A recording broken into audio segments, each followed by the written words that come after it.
Oi, gente linda, oi famílias. Hoje nós estamos aqui no podcast especial ao Mês da Mulher. E nós não poderíamos deixar de ter mulheres especiais aqui como convidadas aqui. Nós já vamos passar para a apresentação delas. Então eu gostaria de uma breve apresentação. As minhas convidadas, elas são especiais da área da saúde.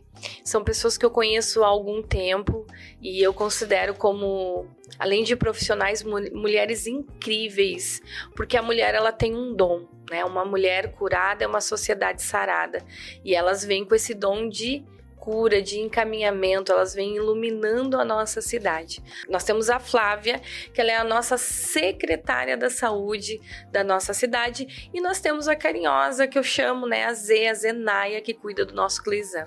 Então, já vou passar aqui para a Flavinha se apresentar. Flávia, por favor, nos diga uma breve apresentação como mulher mas primeiro como mulher. Quem é a Flávia e depois como profissional.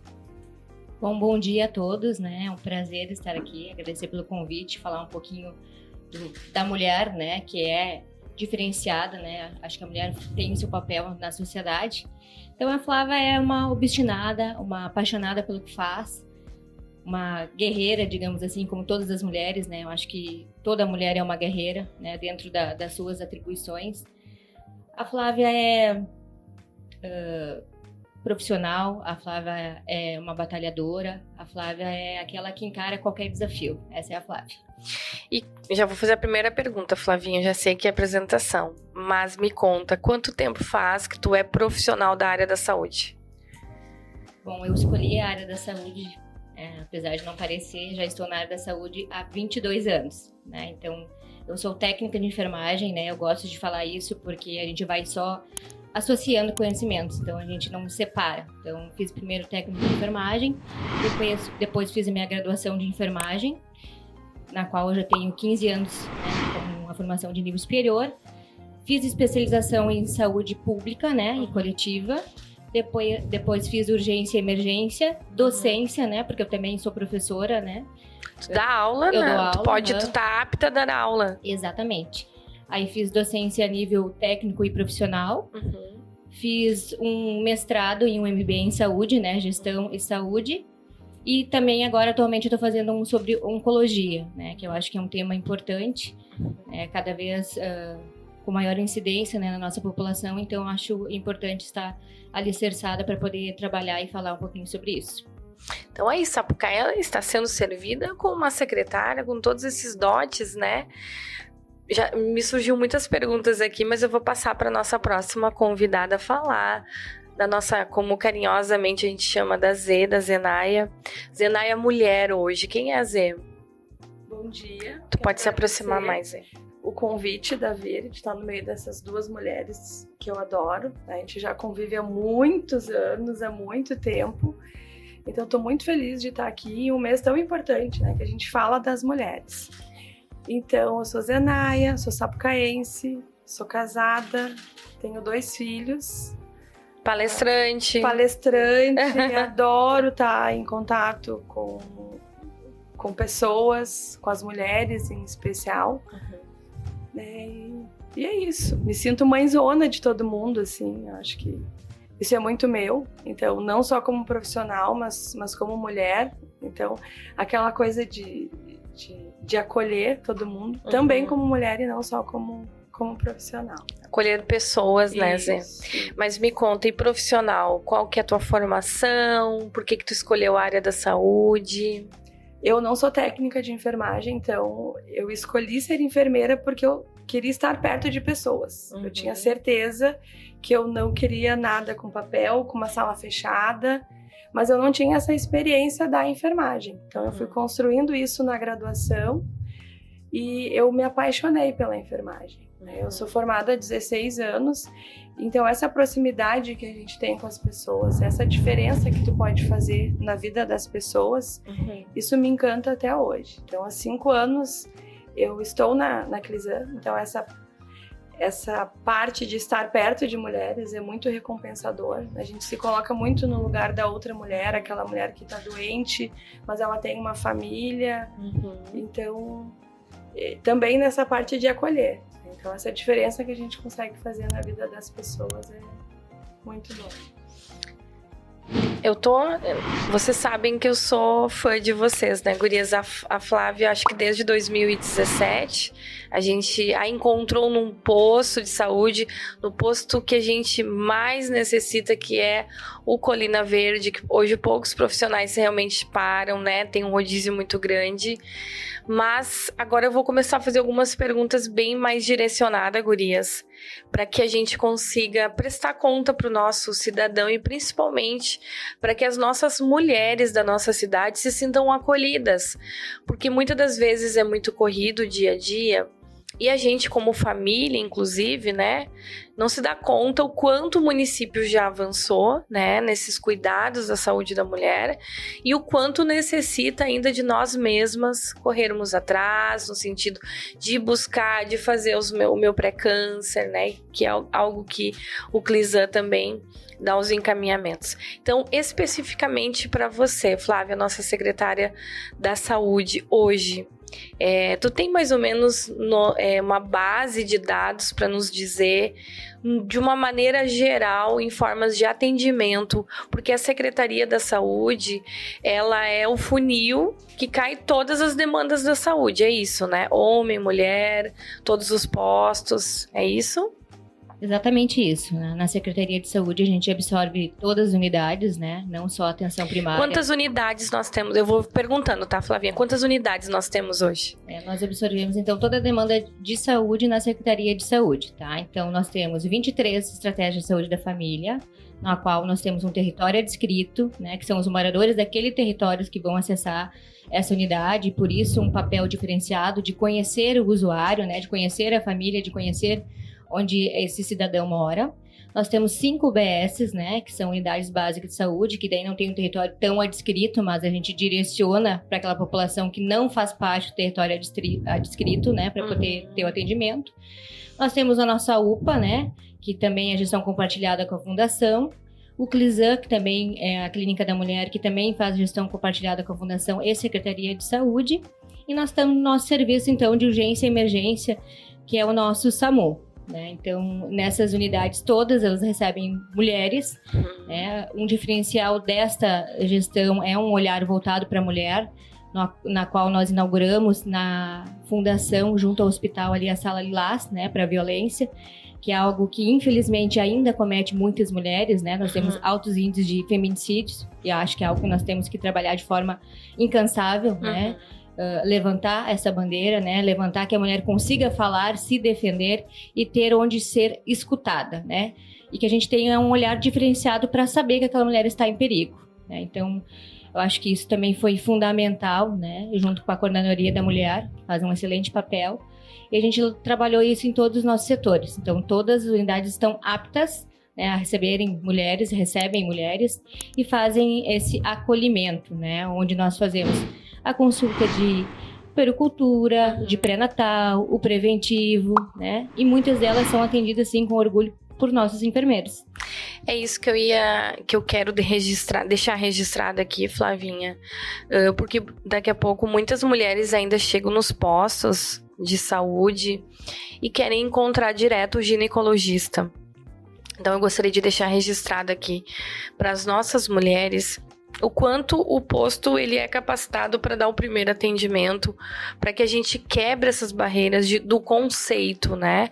Porque muitas das vezes ali a pessoa chega, aquele posto ele pode acolher toda a família, pode acolher o homem, a mulher, a criança, né? Então hoje os nossos postos de saúde eles estão aptos para receber a mulher e aquele enfermeiro ele pode sim então fazer o pré-câncer e dar o primeiro atendimento?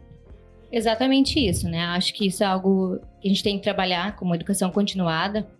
Porque o papel da estratégia da saúde da família é, sim, receber toda a família. Por isso, ela é uma estratégia. Ela vai receber a criança, o adolescente, o idoso, a gestante, a mulher, o homem. Ela é uma portas abertas para toda a comunidade, né? Ela trabalha com uma equipe multiprofissional. Lá nós não teremos especialistas, né? Que muitos dos nossos cidadãos buscam, né? Nós trabalhamos com o médico da saúde da família e o enfermeiro de saúde da família. Então, é uma prerrogativa por lei do nosso município o profissional tem que ter ou a residência ou a especialização em saúde da família e comunidade. Então ele tem que ser, Ou saúde ele é pública. especializado Todos nisso. são especializados, né? É uma prerrogativa, é uma exigência. Ele não é só o médico, ele não é só o enfermeiro. Ele é um enfermeiro que fez a graduação, mais a sua especialização, ou a residência, mestrado. Nós temos alguns profissionais, inclusive, que têm doutorado e tem uma profissional de uma unidade que está fazendo pós-doutorado. Né? Então, as nossas equipes são extremamente capacitadas, qualificadas para fazer esse atendimento. Por exemplo, hoje, se nós tivermos algum caso, e nós ali como vereadores, a gente recebe, né? Muitas das vezes somos a primeira porta que a mulher bate quando está sendo vítima de violência. Ela quer ser ouvida, ela quer ser atendida. Então, hoje ela pode ir direto no hospital e pedir para ser atendido dentro dessa sala lilás que nós temos. Como é que funciona? Existe algum pré-requisito ou a mulher pode chegar e ir direto no hospital e ir direto na sala lilás? A mulher pode chegar diretamente no hospital, onde vai receber o acolhimento. Nós temos essa sala específica para atender essa mulher. Mas também, se ela não se sentir à vontade, ela entra no fluxo do acolhimento, né? Não necessariamente nessa sala, porque às vezes ela pode achar, entrou nessa sala, vão me identificar. Então, a gente tem essa possibilidade, né? Uma porta aberta, um atendimento exclusivo para ela, mas se ela não se sentir à vontade... Porque às vezes o próprio agressor vai junto, né? Exatamente. Às vezes o próprio agressor vai junto. Então, a gente separa, mas se ela não se sentir à vontade para ser acolhida nessa sala, que foi pensada para atender ela, nessa demanda específica, ela entra no acolhimento, né, de forma individual, mas onde é realizado os demais atendimentos, tá? Então, isso vai partir da mulher. A gente tenta fazer de forma mais privativa, né, nesse ambiente no qual foi pensado para ela, toda uma estrutura, uma cor, e voltada, infelizmente, para essa demanda, tá? Mas é portas abertas, ela pode ir diretamente ao nosso hospital. Perfeito. Só a última fase que eu ainda vou falar com a Flavinha aqui, tá? Flavinha, eu vou te perguntar, baseado na urgência da emergência, quando eu posso ir para o posto? Qual a diferença da UPA e do hospital para a gente deixar isso alinhado para a população, tá? E tem mais uma pergunta aqui para nossa Flavinha, né? Secretária, para a gente ajudar a nossa população a se organizar para ser melhor atendida.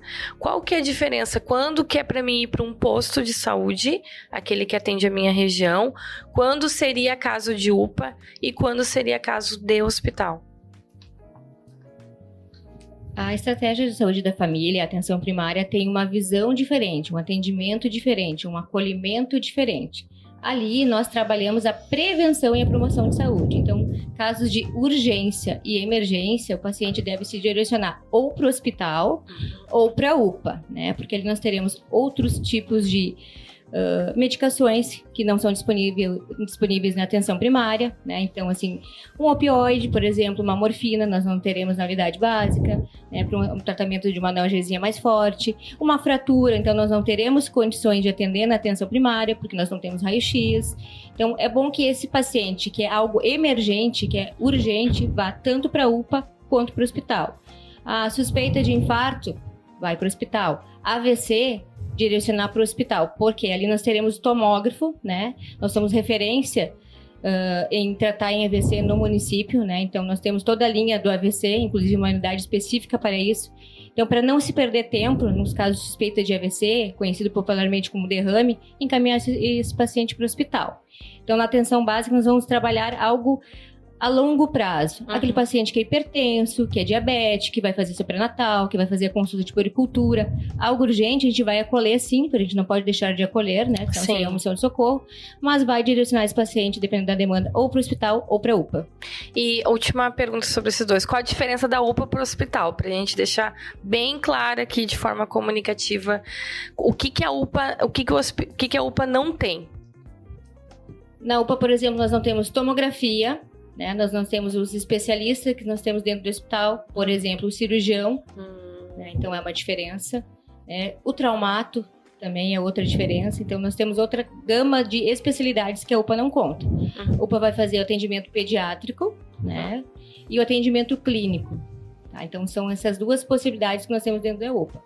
No hospital, ele vai ser atendido por um clínico, mas ele pode ir para pediatria, ele pode receber a consultoria de um traumato, que fica ali de plantão 24 horas, ele pode receber a consultoria de um cirurgião, né, no caso de um paciente que foi um politraumatizado, ou uma suspeita de um cálculo, então já vai ser avaliado naquele momento por esse outro profissional, né? Então, passa pelo clínico e, dependendo da demanda, ele vai solicitar uma consultoria para o especialista.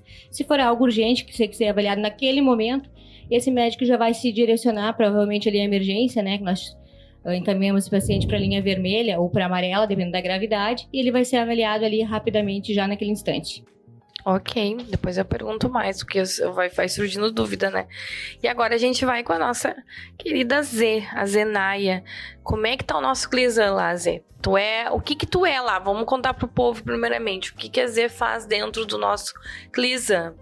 Então, eu tô há 5 anos na coordenação da Clisan. Eu sou enfermeira, mas não faço essa parte assistencial.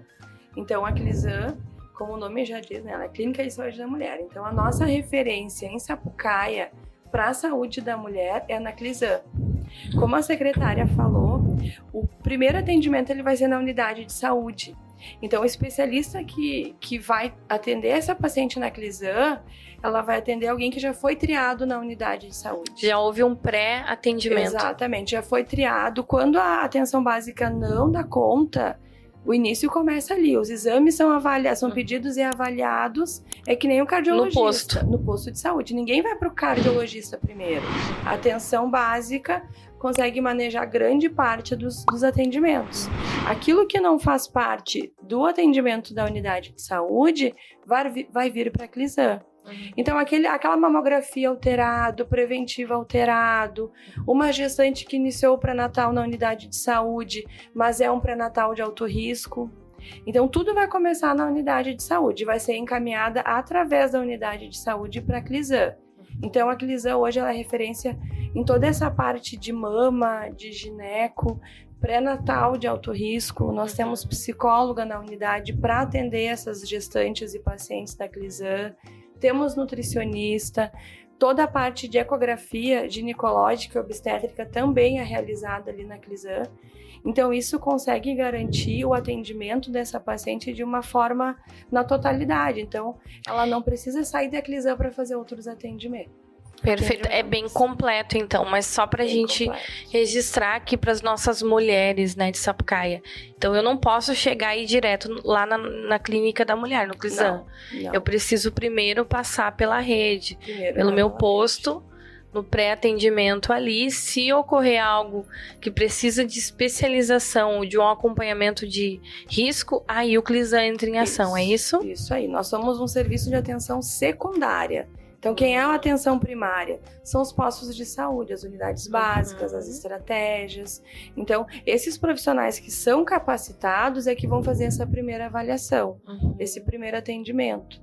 Depois, elas já vêm para a Clisan com atendimento adiantado, elas já vêm com exame, já vêm, às vezes, com um manejo que não foi conseguido terminar. Foi iniciado, mas aquela paciente ela precisa de algo a mais, precisa de um especialista. Aí ela vai para a Clisan. Perfeito. E falando em atendimentos, no caso ali, até para a gente trazer dados para nossa população, para as nossas mulheres, porque daí isso traz às vezes uma impressão errada. É sinal que não tem muito atendimento no Clisan.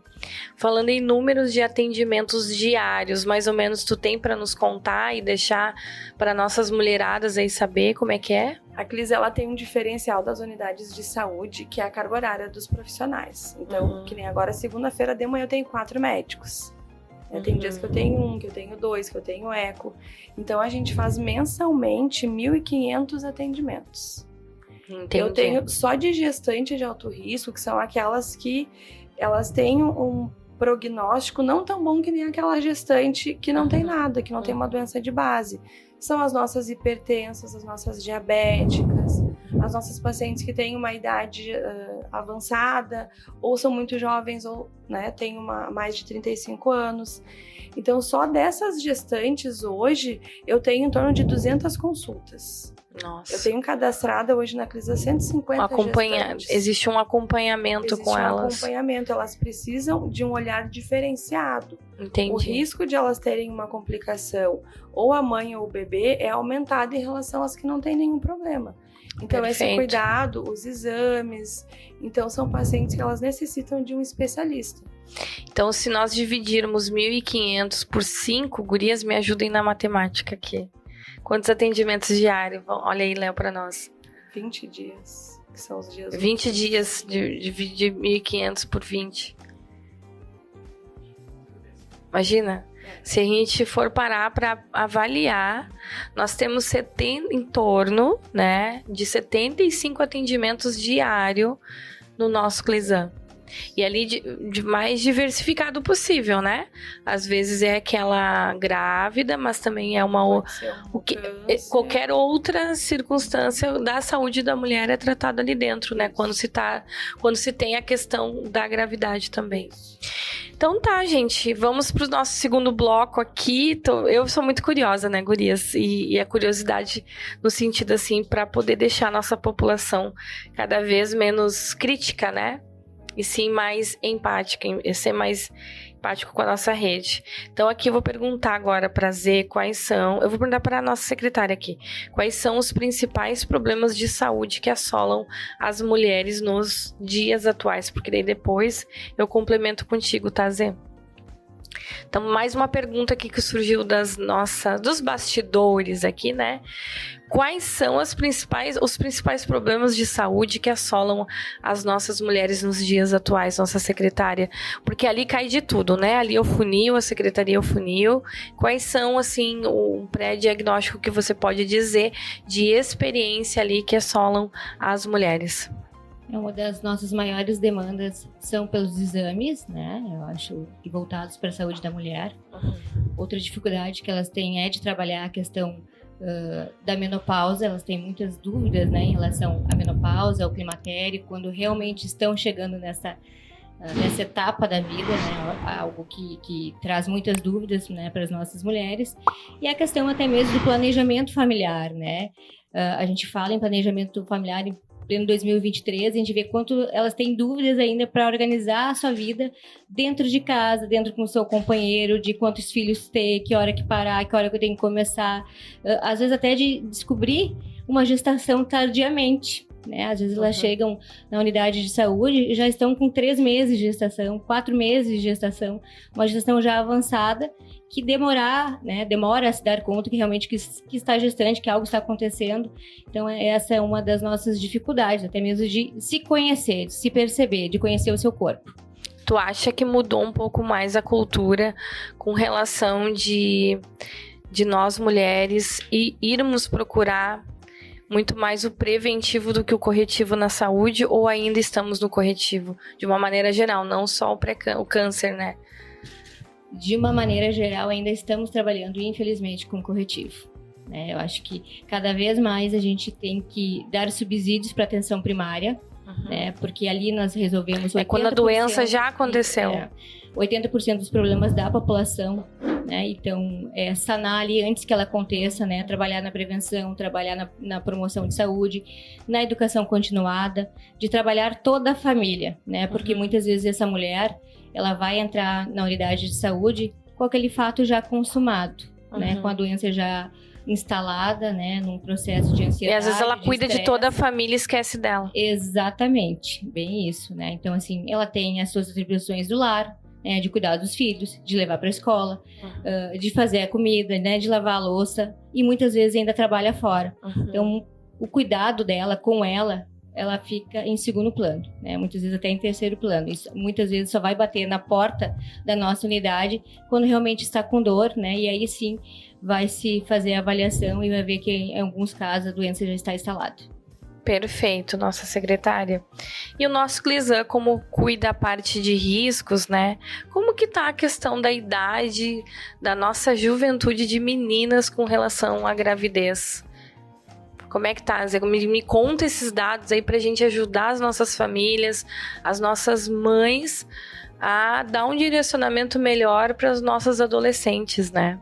Infelizmente, essa desorganização que a secretária falou, ela se reflete por gerações. Então, a mãe não se organizou e acaba refletindo isso na filha. Nós temos hoje 2 gestantes com 13 anos. Nós temos várias gestantes com 17, 18 que estão na 2ª gestação e refletem o que a família faz. Então, tu pergunta para a mãe quantos filhos, a primeira gestação foi com 14 anos. Ela tem 8 filhos. Então, se a gente for pegar tudo hoje que o SUS fornece gratuitamente nas unidades e considerando o número de unidades que Sapucaia tem, praticamente todos os bairros têm uma unidade perto, próximo daquela paciente. Se não tem o outro bairro que acolhe, ele vai ter uma referência. 100% das nossas mulheres hoje, elas têm uma referência de saúde. Pode não ser na quadra, pode não ser na rua, tão ali pertinho, mas ela vai ter. Então, quando tu vai conversar com essas pacientes, tu te espanta na falta de informação. Ou, às vezes, ela tem informação... Ainda vivemos essa realidade, então. Infelizmente. Nós tivemos uma paciente, quando a Flávia falou 3 meses, 4 meses... A unidade de saúde ligou para encaixar uma eco porque a paciente não sabia com quantas semanas ela estava. Foi uma semana que nós teríamos uma campanha aos sábados, né? A gente sempre faz aos sábados. Eu disse, não, pode trazer. Ela pode vir aqui. A paciente achou que estava com uns 3 meses. Ela saiu horrorizada da sala, estava com 37 semanas. Então ela estava a termo, já era uma gestação que podia nascer um neném, não era prematuro. E ela não sabia. Então, essa questão da desorganização... De não se Em que momento ela viu que não ficou avaliar, né? Em que momento que ela pôde parar, eu vou até a unidade de saúde antes. Não, mas ela tem que cuidar do marido, do filho, ela sabe da vacina do filho, mas ela não sabe do anticoncepcional dela. Então, infelizmente, sim, a gente ainda tá, eu acho que... Esse século, né, gurias, tá sendo tão corriqueiro que... Ontem eu estava conversando com a minha sogra sobre isso. O tempo foi passando, sim, a gente precisa evoluir em muitas coisas, mas hoje a acessibilidade aos métodos de encaminhamento para a saúde está muito mais fácil que antigamente. Antes as mulheres morriam, né? Estávamos falando até em tese da mãezinha dela, que morreu sem poder ter um diagnóstico, não se sabia o que era. Hoje isso é muito rápido, isso é de um acesso, como tu disseste, né? Não é na rua, mas é no bairro do lado. E isso tem nos postos de saúde, Flavinha, tem preservativo. Desde que idade, agora eu vou finalizar com você, desde que idade hoje o corpo feminino já tá se formando? Porque eu acho que isso mudou, né? Mudou. A gente tem tudo muito precoce. A estimulação, a internet, né? Então, isso, fisiologicamente falando, isso fez com que tudo ficasse mais precoce. Então, hoje eu tenho meninas com 8, 9 anos menstruando. E a primeira menstruação é um indício de que o corpo tá ok para engravidar. Então, se ela tiver uma relação 1 mês depois que ela ficar menstruada, ela vai poder engravidar. Então, talvez as mães não estão se atentando para isso. Nessa nossa loucura feminina de fazer tudo ao mesmo tempo, daqui a pouco tu não te deu conta que tu precisa sim falar com a tua filha de sexualidade, não mais aos 14, aos 15, mas aos 10, aos 9. E a gente não teve quem conversasse conosco muitas das vezes. Como é que eu vou conversar com a filha, né? De novo ela vai refletir, mas a minha mãe não falou. Então a gente antes, para as crianças poder ter acesso a algum tipo de informação com relação a sexo, né? Tu ouviu um adulto falar. Hoje tu clica na internet, tu vê tudo sendo realizado ali, né? Que é um grande perigo também. Nossa, seria um assunto assim para 5 horas no mínimo, né, gurias? Mas falando sobre posto hoje, sobre prevenção, Flávia, o que os nossos postos hoje oferecem para que essas famílias possam chegar lá e ter as orientações para conversar com o filho, com a filha? Isso tem hoje, Flávia? Sim, todas as nossas unidades, né, trabalham com planejamento familiar. Nós temos a dispensação gratuita de preservativos, tanto masculino quanto feminino, né? Isso é importante salientar. Apesar de sair mais o preservativo masculino, mas nós temos disponíveis o preservativo feminino. Tem a pílula anticoncepcional, que também é ofertada de forma gratuita nas unidades. Olha, gente, olha que interessante isso, não precisamos botar registrado, viu? Pílula anticoncepcional gratuito. Tanto a via oral quanto a injetável, né? Então, a gente vai avaliar a idade da paciente, né? Se ela já foi gestante, se ela nunca teve uma gestação, se está iniciando sua atividade sexual, né? E daí vai orientar o melhor método. Então, isso é tudo passado em consulta, né, de forma gratuita, e a dispensação, tanto dos anticoncepcionais orais quanto injetáveis, também são distribuídos de formas gratuitas. Falando em gratuidade, nós vamos falar de mulheres na corrida ali, né? Aquela que esquece tomar um anticoncepcional, né? Gurias, e aquela... um Deus nos acuda. Temos DIU no SUS?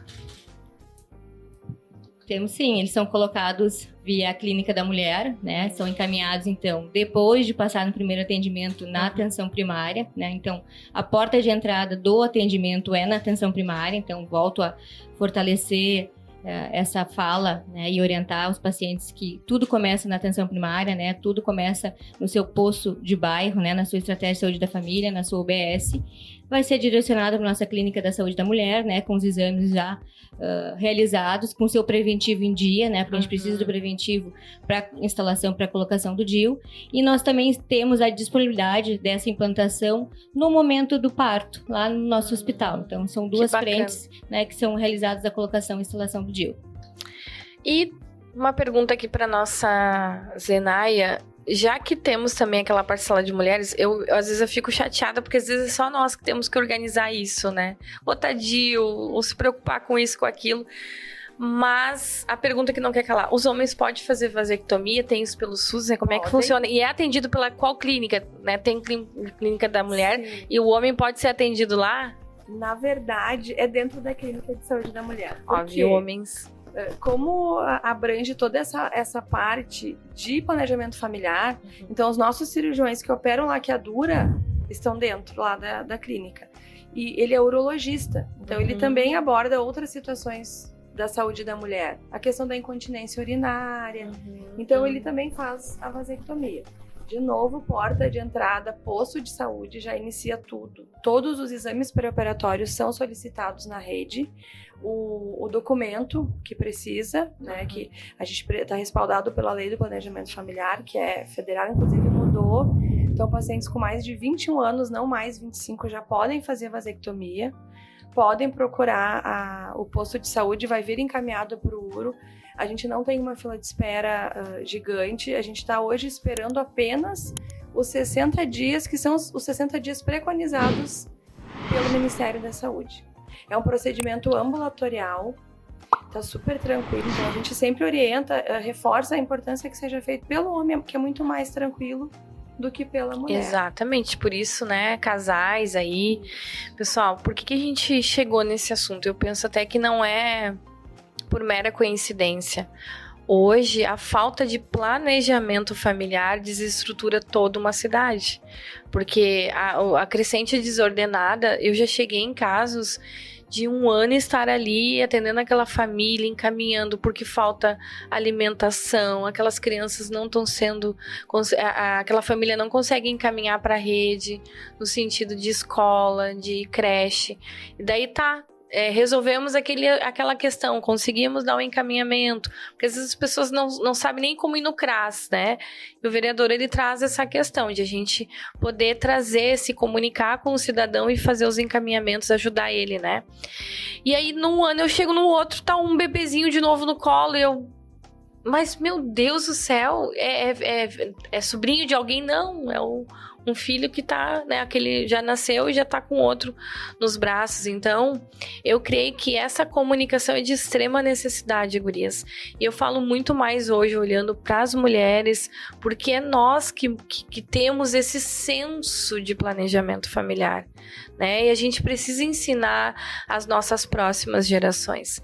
Mas, ver, eu não tenho filho. Se você hoje tá dentro de uma comunidade, que você é líder, que você é referência, tá dentro de grupos, converse sobre isso, né? Às vezes a gente conversa sobre tantas coisas, até eu vou falar agora de uma parte mais do que eu convivo, né? Hoje a gente, durante um culto, que é da igreja que a gente de uma maneira geral, tem hoje professores sendo adaptados cada vez mais preparados para conversar com crianças e outro com adolescentes e outro. Esses assuntos podem ser dialogados, não entra na intimidade, mas a gente precisa começar a falar com a comunidade.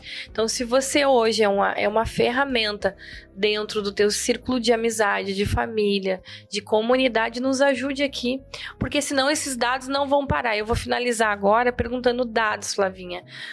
O que tu tem para nos contar, assim, de atendimento pela nossa secretaria? Conta de uma maneira geral, fica à vontade. Só fazendo um adendo na tua fala, Veri, realmente volto a falar do planejamento familiar. A gente sabe que as taxas de fecundidade têm diminuído, mas não nas camadas mais pobres. Então, acho que a gente tem que adequar a nossa fala com essa população, falar de educação, né, fazer políticas públicas de verdade para que essa população esteja inserida. Né? Será que a gente está conseguindo falar com essa população? Será que eles estão entendendo o que a gente está falando? Né? Será que eles estão entendendo que isso vai sobrecarregar as políticas públicas estão chegando até lá? Estão, de fato, chegando para quem mais precisa, né? A gente está conseguindo trabalhar os princípios do SUS de verdade, né? Porque a gente vê nas populações com mais acesso, né, que tem um nível de escolaridade maior, que tem um emprego, que consegue ter um entendimento, que a taxa de fecundidade está menor. Mas na periferia, né, onde a saúde às vezes não consegue chegar de uma maneira tão adequada, onde o acesso à educação é prejudicado, onde aquele ciclo se repete, porque é um ciclo, e para eles é natural, porque eles vêm... Eu percebi, né? Isso, exatamente, Flavinha, isso. Que para eles é natural, é normal tu ter um filho 1 por ano. Exatamente. Né? Uma vez chegou uma situação, nós conseguimos, na época não tinha essa facilidade para LT e vasectomia, né? Eu consegui que uma paciente minha fosse direcionada para fazer uma LT. Ela tinha 13 filhos nessa ocasião. Só pra gente saber o que é LT. Ligadura tubária, né? Tá. E agora piorou. O que é ligadura tubária? Só pra gente deixar registrado. É o ligamento. É o ligamento. Exato. Exatamente, tá. Ela não tem mais filhos, né? Então já tinha todas as suas prerrogativas, já tinha mais de 25 anos, né? Apesar que a lei mudou agora recentemente, mas ainda estava em idade fértil, né? Então poderia ter mais 10 filhos. E, inclusive, pedir que o carro fosse buscá-la para realizar o procedimento. Ela não foi. Então, para ela também era uma maneira de ela se manter ativa. Muitas vezes, para essa mulher estar grávida, é o fato de não apanhar. Então, também a gente tem que ver isso, né? Alguns fatores. Alguns dos fatores, né? Que é o que protege ela. É o que protege ela, é uma maneira dela se defender. Ou que dá a garantia. Exatamente. Porque, às vezes, a parte mental, né?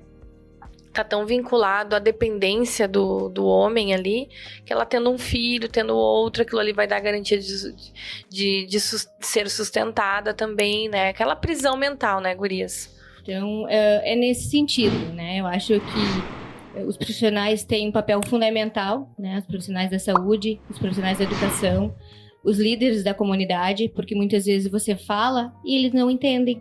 Né? Então, aquele líder comunitário, muitas vezes eu trabalhava com o líder da comunidade. Chamava ele, né? Fazia a explanação do que estava acontecendo naquele território e pedia realmente que ele intercedesse, que ele falasse. Porque muitas vezes a linguagem dele é muito mais acessível com essa população. Boa. Né? Então, a gente tem que se despir para falar com o outro.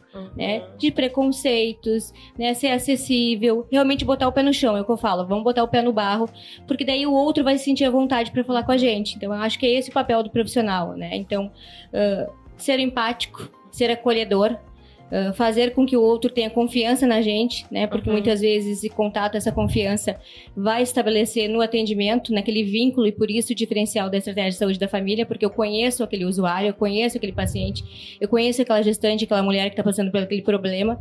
Então isso gera confiança e assim eu consigo trabalhar melhor esses dados, né? Então, nas nossas unidades de saúde, nós, por mês, nós fizemos em média mais de 6 mil atendimentos. Por mês. Só da enfermagem, né? Fora atendimento 6 médico. 6 mil atendimentos por todas as unidades. 6.370 atendimentos nós fizemos no mês. Quase 6.500. Exatamente. Só por profissional de nível superior e enfermeiro. Fora o dentista, fora o médico, fora o técnico de enfermagem, fora o auxiliar de saúde bucal. Poderia dobrar? Com certeza, poderia dobrar, né? Trabalhando com 2 profissionais, com certeza esse número dobra, né? Então, assim, às vezes eles saem um pouco chateados porque não passaram pela consulta com o médico, mas todos os pacientes que vão nas unidades de saúde são acolhidos.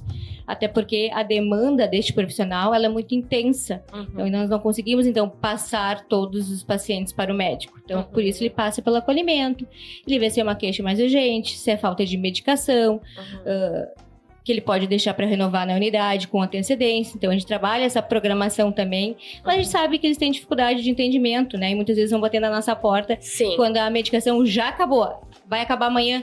Não, enfermeira, acabou ontem. Então, a gente tem que correr contra o tempo também. Então, é realmente se organizar enquanto saúde e tentar organizar essa população também.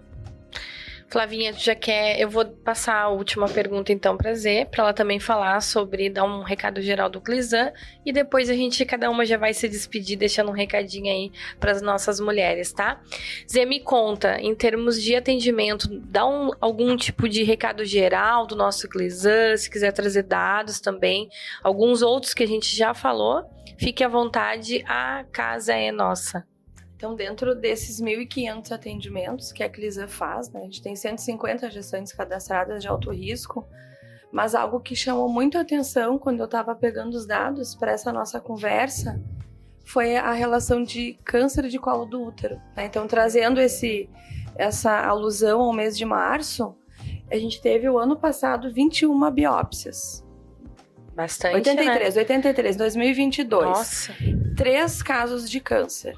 Então, 83 biópsias, 3 câncer. Esse ano, de janeiro até agora, considerando que uma médica estava de férias, nós tivemos 21 biópsias e já tivemos 3 casos de câncer. Nossa, acelerado, hein? O ano começou acelerado e as doenças também. A pandemia, principalmente na questão do câncer de colo de útero, que é um câncer que ele tem uma progressão um pouco mais lenta, as pacientes na pandemia não fizeram seus exames.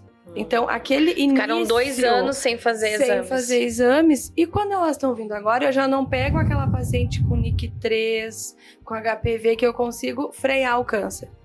Estamos pegando as pacientes com câncer de colo. Já ativo. Mamografia, a mesma coisa. A gente tá com uma crescente de câncer de mama, aumentou, as pacientes não fizeram seus exames. Né? Então, o meu chamado é: façam seus exames, procurem as unidades de saúde.